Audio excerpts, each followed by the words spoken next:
Choose life. Choose career. Choose. Enter all 2G. Welcome back, guys. We are now going to be checking out Season 4 Reloaded. The patch notes went live today. The update is live today, so you got to start download that and see what's going on. So, okay, what have they got in store for us? The latest round-based zombies experience, as well as a classic multiplayer map and new modes, make landfall in Black Ops Cold War, while Warzone receives meta-changing updates and an upcoming new objective-based mode called Payload.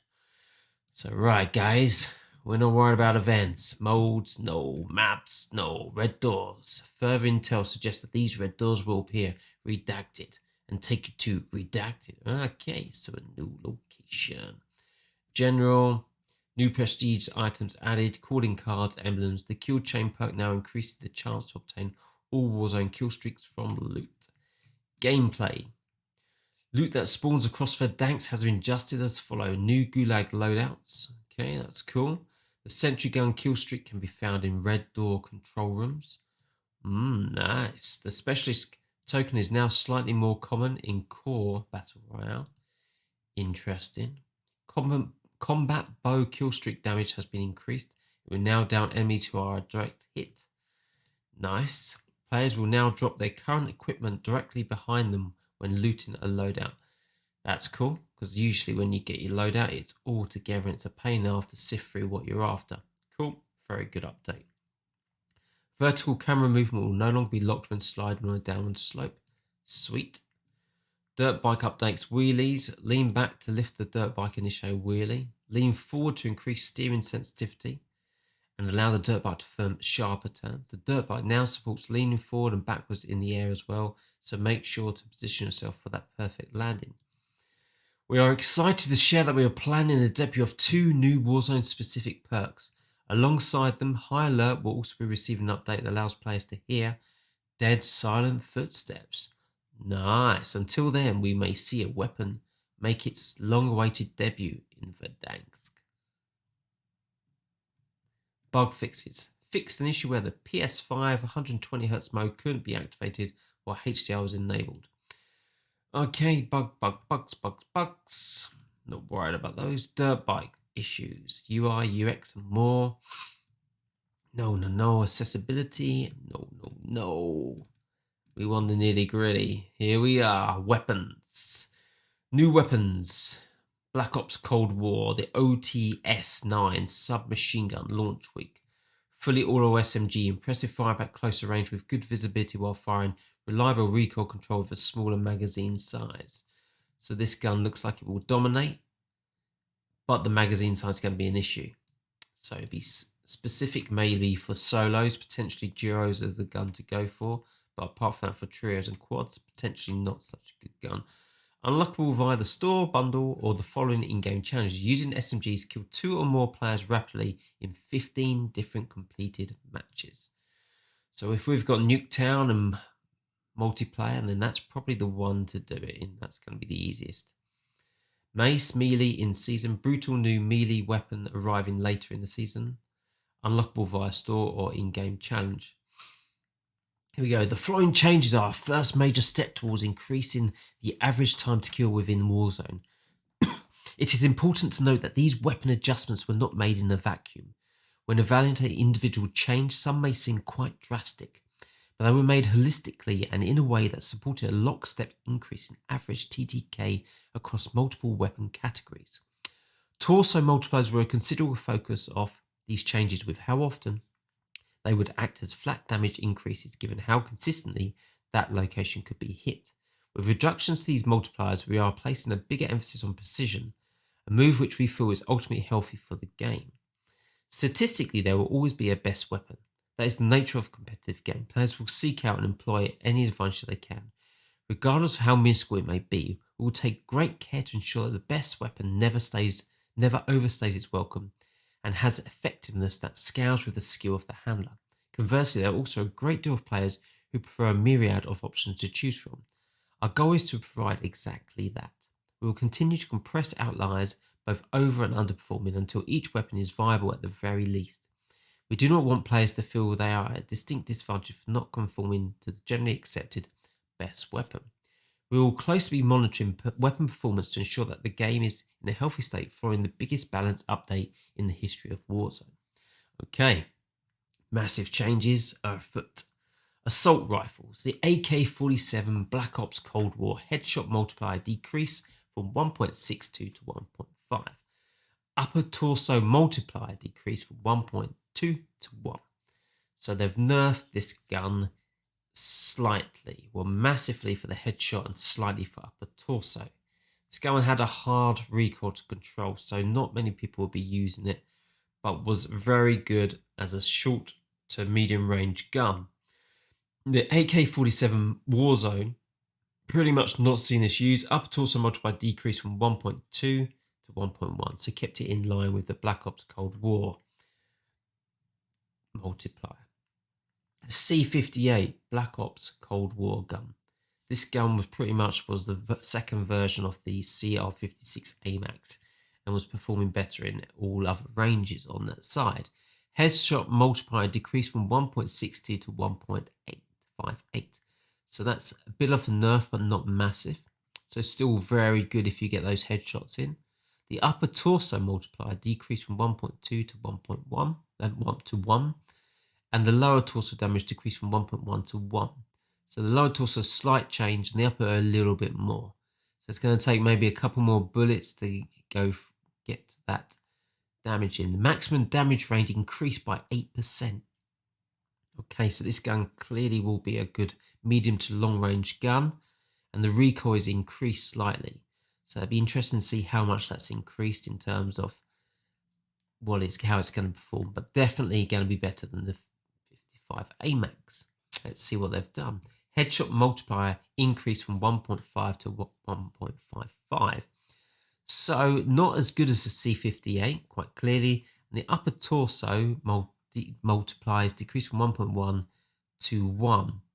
So that is brought in line with the C58. So in general, the C58 is still going to be the better gun than the CR56 AMAX from Modern Warfare.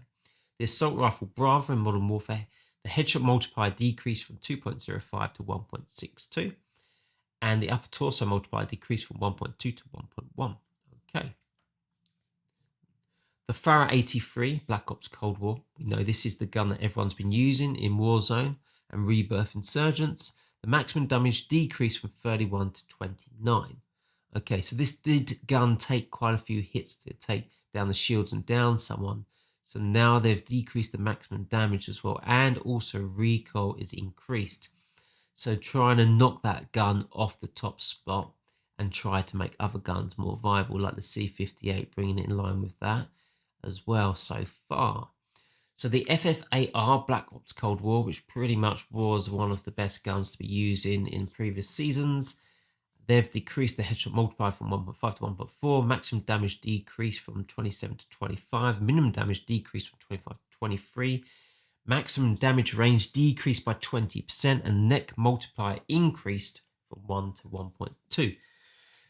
Nothing much changed. I don't see this gun changing, being a meta gun, and it's pretty much going to be where most people use it. Some will still run it as an SMG, but there's much better options out there. The assault rifle Modern Warfare, upper torso multiplier decreased from 1.2 to 1.1. So pretty much changing all the upper torsos in Modern Warfare from 1.2 to 1.1 across the board. The GROR minimum damage increased from 22 to 24. Which is pretty good. That's increased it above the minimum damage of the FFAR, which is quite interesting. And have we got any? Nothing there. So that's interesting. So that's had a slight buff. So that's pretty good. The Groza Black Ops Cold War, maximum damage decreased. Maximum damage range increased. Headshot multiplier decreased. Upper torso decreased. Lower torso decreased. And recoil pattern smoothed. So they're probably trying to bring this gun into a medium to long range gun to compete alongside the likes of the Farah, the CR56 AMAX, the M13, etc., etc. But I still feel this gun will be underpowered and will not be used a lot.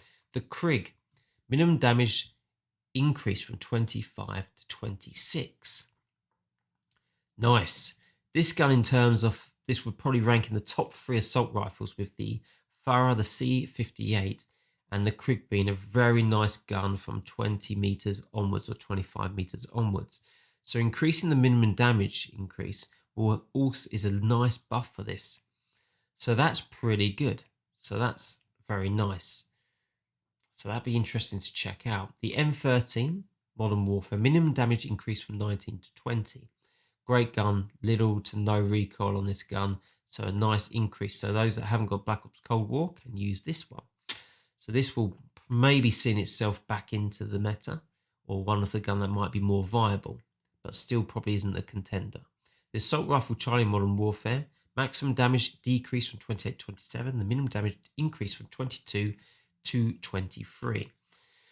Not much there. Odin, the upper torso multiplier decreased from 1.3 to 1.2, so not much change. The QBZ-83 Black Ops Cold War, minimum damage increased from 22 to 24. Base move speed reduced by 3%. Base ADS move speed reduced by 5%. The upper torso multiplier increased, and the lower torso increased. So this gun is a good loot gun to use. So it's had an increase slightly, and it's reduced its speed. So that'd be interesting to check out, I must say. But still, I don't think that will be viable. The Ram 7, maximum damage decreased from 28 to 26. This gun literally has no recoil. You mount it, it does no recoil, but it's very slow movability. It'd be nice to if they increased the movement speed with this gun, which would probably make that one be moved a lot more. But decreasing the damage range feels like it's just nerfing it even more to the ground and not making it so viable. The XM4, lovely gun for our close to medium range, as well as our medium to long, depending on how you build. So the maximum damage decreased from 32 to 30, and the minimum damage decreased from 28 to 27. So slight nerf on that sense. Being those that they probably know that it's an OP based gun in terms of assault rifle built as an SMG. The ADS speed decreased slightly, and the recoil increased slightly. So this gun was semi-viable for medium to long range, but with that recoil increase, that's pretty much going to knock this one out from medium to long range gun, but still viable as a close to medium range or a sniper support gun. So now we move on to light machine guns. The M60 Black Ops Cold War, maximum damage increased from 36 to 37. The headshot multiplier increased massively from 1.5 to 1.6. Interesting. So that gun's definitely had a buff on it to contend with the other light machine guns, because they've not, looks like they've not touched the stoner. So the MG34 Modern Warfare, maximum damage decreased, minimum damage decreased, headshot model decreased, upper torso decreased. So that's been nerfed massively in terms of TTK. The MG82 Black Ops Cold War, ADS speed decreased slightly, so making that gun a lot slower to ADS with.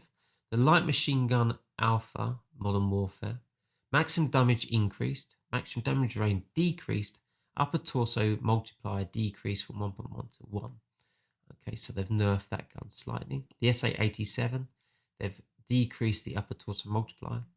The light machine gun in Alpha Black Ops Cold War, maximum damage decreased from 34 to 33, and upper torso multiplier decreased from 1.1 to 1.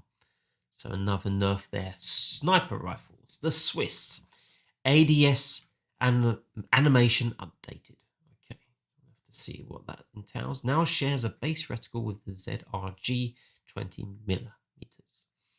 Submachine guns. The AK-74U Black Ops Cold War, maximum damage decreased 35 to 31. Big drop there. Minimum damage increased 25 to 26. Small increase.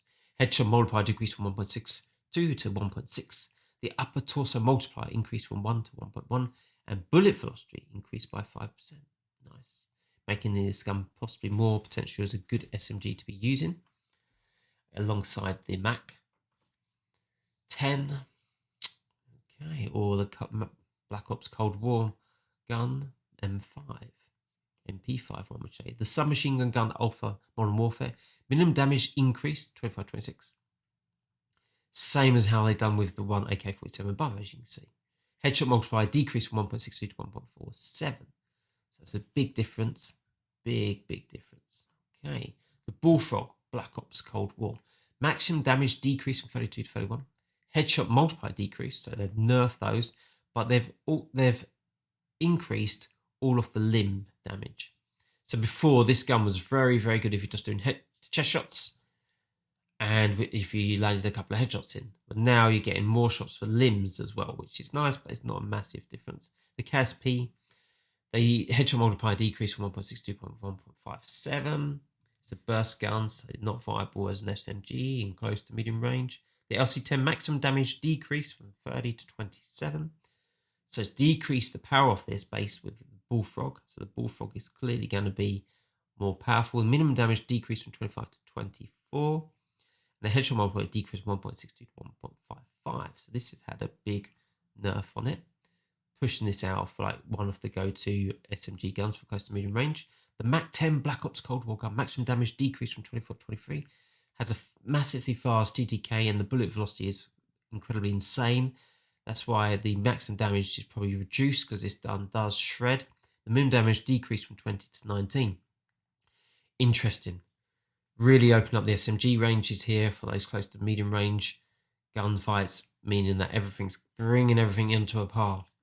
So the Milano, recoil increased slightly. Or as we all know, if you shoved on the actual 3x scope, this gun pretty much has no recoil and is pretty damn good in any range of fights. Maximum damage range decreased by 12%, which is good. We want to bring it down to that close to medium range. The headshot multiplier decreased, massive decrease there from the headshot multiplier. Upper torso decreased to 1.2 to 1.1, and the lower torso decreased from 1.1 to 1, bringing that in line with upper torso. No, they're the lower torso. Probably mean the lower torso the same as with the Bullfrog, so bringing in line with that. The submachine gun Alpha Black Ops Cold War maximum damage decreased 33 to 31. And the minimum decreased from 25 to 24. The Now gun, again, they've nerfed it. Damage decreased. Headshot model decreased. Upper torso decreased. That's good. We want to nerf that one and get rid of it. Submachine gun, Echo Modern Warfare. Maximum damage decreased from 35 to 34. And the minimum damage increased. Nice. PPSH 41. Maximum damage decreased from 28 to 26.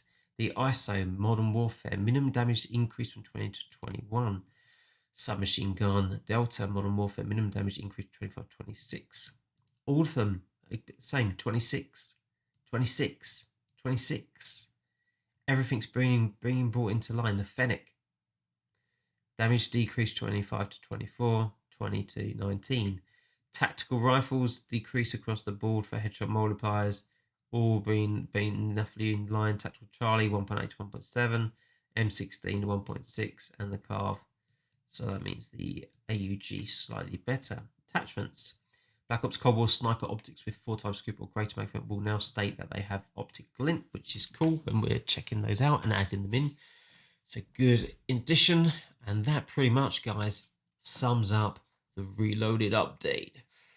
I will be checking out what is the new meta going forward with this Reloaded. So guys, make sure you like and subscribe. Sadly, I know this is like an 18-minute thing, but guys, we got to go through these updates. And it was one incredible update. It's insane how much stuff they've changed. But guys, thank you very much for spending your time listening to my waffle and going on about all the stuff. I hope you liked and enjoyed it. I see you guys in Warzone. Laters.